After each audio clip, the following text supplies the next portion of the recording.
مولاي صل وسلم دائما أبدا على حبيبك خير الخلق كلهم مولاي صل وسلم دائما أبدا على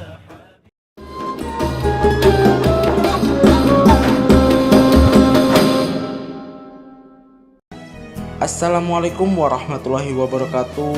Observasi kali ini dilakukan di Makam Mbah Dato di Kabupaten Banyuwangi, sebuah tempat bersejarah yang memiliki nilai budaya dan spiritual tinggi bagi masyarakat setempat. Melalui observasi ini, saya dan teman-teman saya ingin mengenal lebih dalam tentang tradisi, kepercayaan, serta kearifan lokal yang masih dijaga di sekitar makam tersebut sebagai berikut. Perkenalkan, nama saya Mario Yanuariski, absen 21.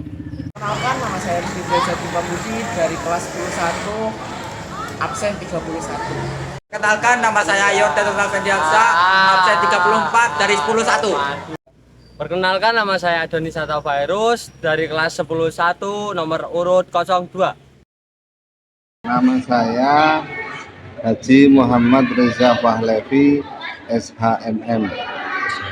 Di sini saya sebagai Ketua Yayasan Datuk Abdurrahim Bausir.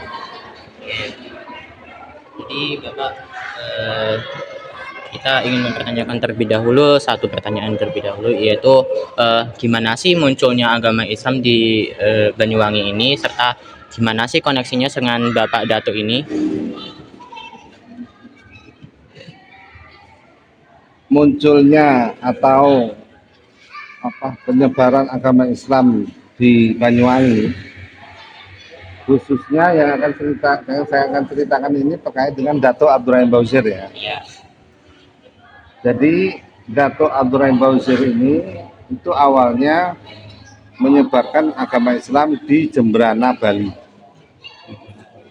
Kemudian sekitar tahun pertengahan 1800-1900-an, beliau itu sering silaturahmi ke Banyuwangi ya, karena di Banyuwangi pada saat itu sudah ada yang namanya Kampung Arab. Jadi beliau sering bersilaturahmi ke kerabatnya, ke teman-temannya dan sebagainya.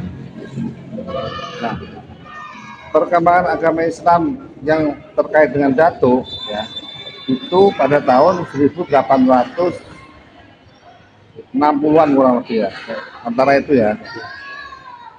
Nah, itulah Datuk menyebarkan agama Islam dengan cara dia itu sering jalan-jalan gitu ya. Jalan-jalan, kemudian misalkan, nah biasanya beliau jalan-jalan itu ada saja yang dibutuhkan masyarakat terkait dengan Datuk gitu ya. Misalkan seperti ini, misalkan Datuk jalan-jalan ya, ada warga yang sakit ya, nah itu minta bantuan ke Datuk gitu ya, dengan cara ya caranya beliau ini memberikan obat lah gitu ya kepada para warga yang sakit itu, yaitu dengan cara mendoakan yang sakit ini. Dan alhamdulillah dengan izin Allah warga yang sakit ini sembuh gitu ya.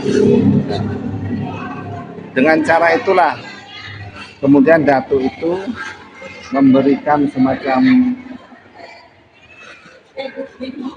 pengertian gitu ya, tentang Islam gitu ya.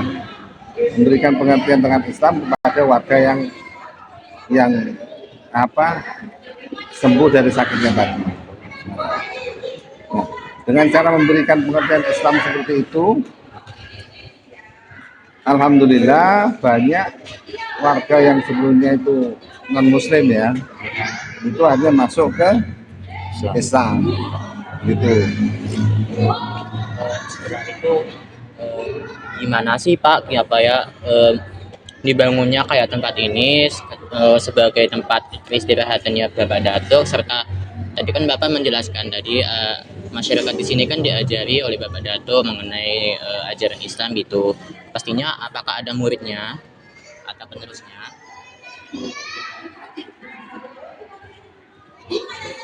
Terkait murid ini anu ya, apa ya? Murid secara, kalau murid itu kan berarti ada pesantren gitu ya. Iya. Ada murid. Nah, beliau ini tidak punya pesantren. Jadi mungkin kalau bisa dibilang murid ya ada, mungkin ya ada. Tapi mungkin dengan cara seperti itulah, ngajinya seperti itu. Mungkin beliau hadir di sana, hadir di sini, dan mungkin seperti itu. Cara mengajarkan Islamnya seperti itu. Ya, karena beliau tidak punya pesantren. Kalau tempat ini awalnya dibangunnya gimana Pak? Beliau ini wafat pada tahun 1876. Ya. Saya sendiri kan generasi baru kan itu ya. Awalnya seperti apa kami tidak tahu, gitu ya. Jadi awalnya memang keberadaan ini ada, ya. Awalnya memang dulu bangunan lama, gitu ya. Direnovasi, alhamdulillah dapat bantuan dari Pemda, gitu. Direnovasi. Dan sampai sekarang ini terkait dengan awal apa namanya, beliaunya itu apa istilahnya ya? Awal dari tempat ini ya, kami sendiri belum tahu karena generasi yang sudah sekian. Semisal Bapak satunya sendiri kenapa Pak dikisahkan kisah wafatnya itu kenapa? Gimana? Bisa diceritakan asal muasal kenapa Bapak Datuk ini bisa wafat kayak gimana Pak? Diceritakan. Bisa wafat? Wafatnya kenapa? Itu sendiri saya juga kurang tahu itu. Kalau wafatnya seperti apa, sakit apa kami belum bisa memastikan itu. Yang pasti beliau wafat ini pada tahun 1876. Kalau itu sekarang sudah 150-an tahun kan ya? Iya. 50-an ya. Terus kisahnya bisa dipanggil Datuk itu seperti apa Pak? Kalau menurut saya, beliau itu dipanggil Datuk itu kan mulai dari penyebaran agama Islam di Jemberana, Bali. Nah, di sana itu sudah banyak kampung apa? Orang-orang Melayu, orang-orang Palembang, ya, di mana bahasanya itu sampai sekarang pun di Jemberana itu Melayu, gitu ya. Nah, terkait dengan panggilan Datuk, kenapa beliau dipanggil Datuk?